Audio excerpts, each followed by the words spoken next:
Ինչպես հայտնվեցար մամուլի այս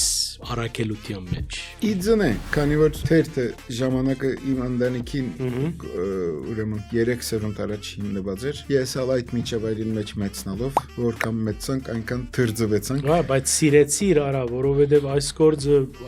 բոլորը սկսենք, ավերախտ գործ մնե։ Սկզբնական շրջանին այո, այսինքն սիրելով հիմա եթե այսօրվան աչքով հետադարձ հայացքով մաննես, գրնալալ քիտնայի որ այսօրվան փուլին բիդասնի, գրնալալ չնախնդրեի, բայց ցանկնալ այնպես բան մնե որ նախնդրություններուն ինչպես արդյունքեն գոկտվիս, այնպես էլ հետևանքները պետք է թիմակրավես, հետևաբար այո գսիրես, սերոփամը չկա, բայց այստեղ անշուշտ պետք է բանը խոստովանենք որ հայկական իրականության մեջ բանը ընելը, հայկական կորցումը որպես այդպեսին ընելը ենթական ահավոր գսահմանապակ է, որովհետև կյանքի մեջ եթե ուրիշ ուղղություններով կորցմանես, զղջացած բահուտ կգնաս այլընտրանքներ ունենալ։ Իսկ հայկական ուղղությամբ եթե երթաս, ինքզինքդ այնպիսի անգաժե վիճակի մը գմատնես, որ անգե վերջը արդեն ուրիշ միջավայրի մեջ փանանելու հնարավորությունը տալ կգործունցնես։